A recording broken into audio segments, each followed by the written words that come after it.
Subscribe my YouTube channel and press the bell icon to get updates. Hello बच्चों, तो आज हम अपनी संस्कृत की पहली क्लास शुरू करते हैं। इस कक्षा में हम पढ़ेंगे वर्ण परिचय। तो सबसे पहले हम ये देखते हैं कि संस्कृत वर्णमाला में कितने स्वर और कितने व्यंजन होते हैं। तो संस्कृत वर्णमाला में 13 स्वर होते हैं और 33 व्यंजन होते हैं। ये 13 स्वर और 33 व्यंजन अलग अलग भागों में विभक्त होते हैं। तो सबसे पहले हम स्वरों को पढ़ेंगे। स्वरों को 3 वर्गों में विभक्त किया गया है: ह्रस्व, दीर्घ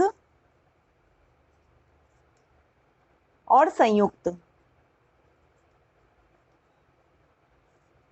ह्रस्व स्वर में आएंगे छोटा आ, ई, छोटा ऊ, री और री। दीर्घ स्वर में आएंगे बड़ा आ, बड़ी ई, बड़ा ऊ और री। और संयुक्त स्वर में आते हैं ए, ऐ, ओ और औ। इस प्रकार संस्कृत वर्णमाला में स्वर ये 13 हो गए।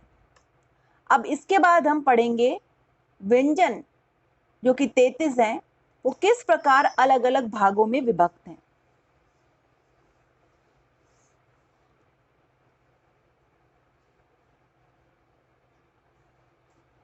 व्यंजनों को 3 भागों में मुख्य रूप से विभक्त किया गया है। पहला स्पर्श व्यंजन, दूसरा अंतस्थ व्यंजन,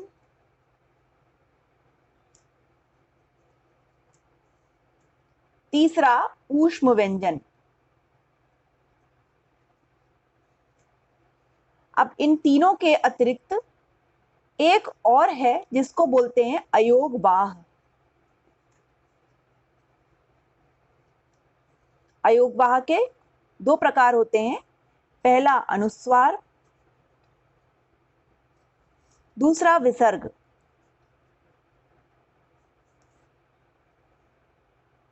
तो सबसे पहले हम पढ़ेंगे स्पर्श व्यंजनों के बारे में।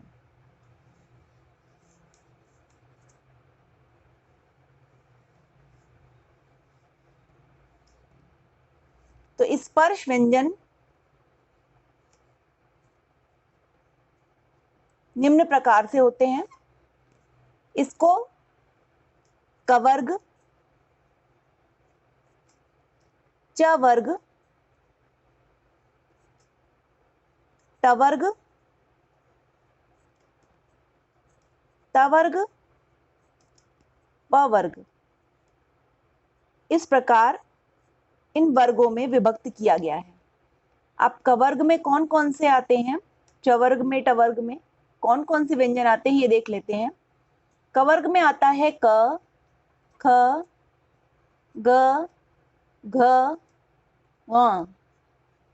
च वर्ग में आता है च, छ, ज, झ, ञ। ट वर्ग में आता है ट, ठ, ड, ढ और ण। ट वर्ग में आता है त, थ, द, ध और न। और प वर्ग में आता है प, फ, ब, भ और म।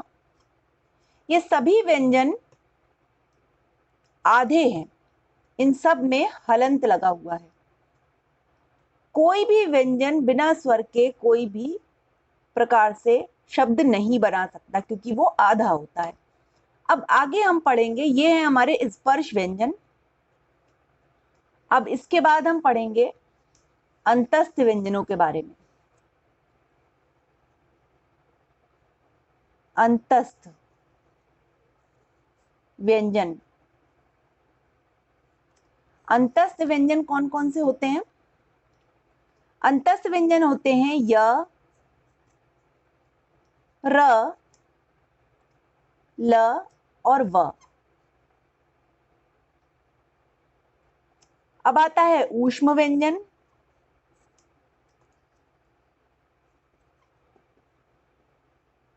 ऊष्म व्यंजन में आते हैं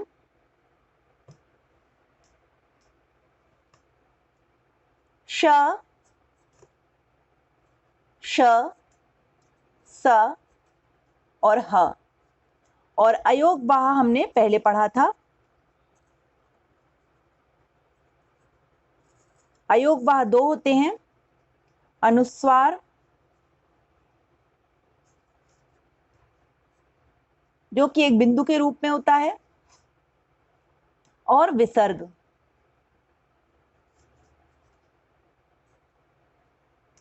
जिसमें दो बिंदु साइड में होते हैं।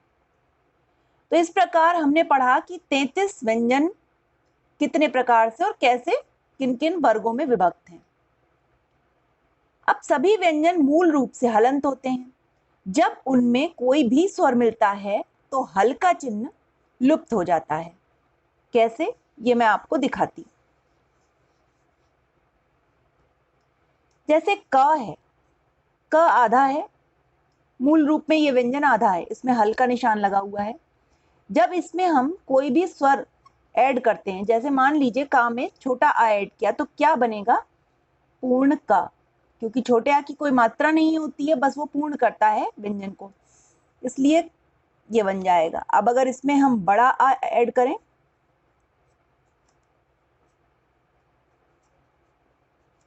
तो ये बनेगा का। इसी प्रकार अन्य व्यंजनों में भी जब स्वर मिलते हैं तो अलग अलग मात्राओं के रूप में दिखाई पड़ते हैं। जैसे प में हम छोटा ऊ ऐड करेंगे तो बनेगा पू। इसी प्रकार क में ए ऐड करते हैं तो बनेगा के। जितने भी स्वर हैं वो सब मात्राओं में परिवर्तित होंगे और उनकी सबकी अलग अलग मात्रा होगी। जैसे क की कोई, छोटे आ की कोई मात्रा नहीं, बड़े आ की एक डंडा। ऊ की मात्रा क्या है? ए की ये मात्राएं हैं। जब दो व्यंजनों को मिलाकर एक कर दिया जाता है तो उसे स्वर्ण संयुक्त वर्ण कहते हैं। अभी हमने पढ़ा था संयुक्त व्यंजन, और इसमें हम पढ़ेंगे संयुक्त वर्ण क्या है। तो जब दो व्यंजनों को मिलाकर एक करा जाता है तो एक संयुक्त वर्ण बनता है। जैसे क और श मिलकर बनाते हैं क्ष। अब इसमें क प्लस श प्लस अ, तो ये पूरा क्ष बन जाएगा। अब इससे हमें शब्द बनाना है। शब्द है हमारा क्षमा। अब हम क्षमा शब्द का निर्माण देखते हैं, कैसे बना है क्षमा शब्द। क्षमा शब्द को जब हम अलग अलग विभक्त करेंगे, क आधा श, छोटा आ, म प्लस बड़ा आ, इन सब को मिलाकर बनेगा क्षमा शब्द। इसी प्रकार अन्य संयुक्त वर्ण भी बनेंगे। जैसे अन्य संयुक्त वर्ण कौन से हैं? जैसे ज्ञ, प्र, त्र, द्य, व। इनका निर्माण कैसे होगा, आइए देखते हैं। ज्ञ वर्ण बना है ज प्लस य से।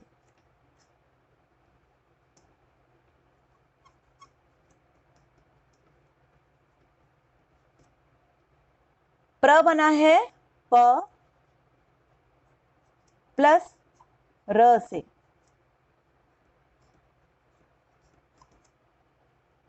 त्र बना है त प्लस र से। इसी प्रकार द बना है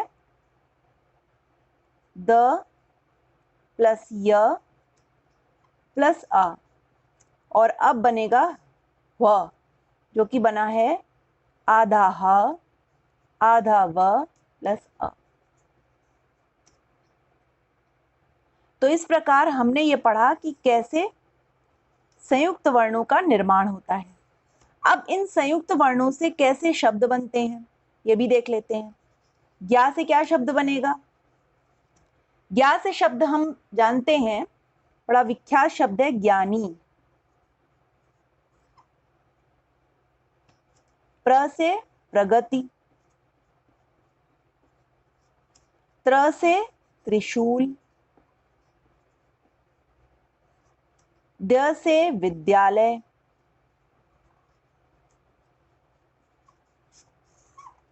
और ह से जिह्वा।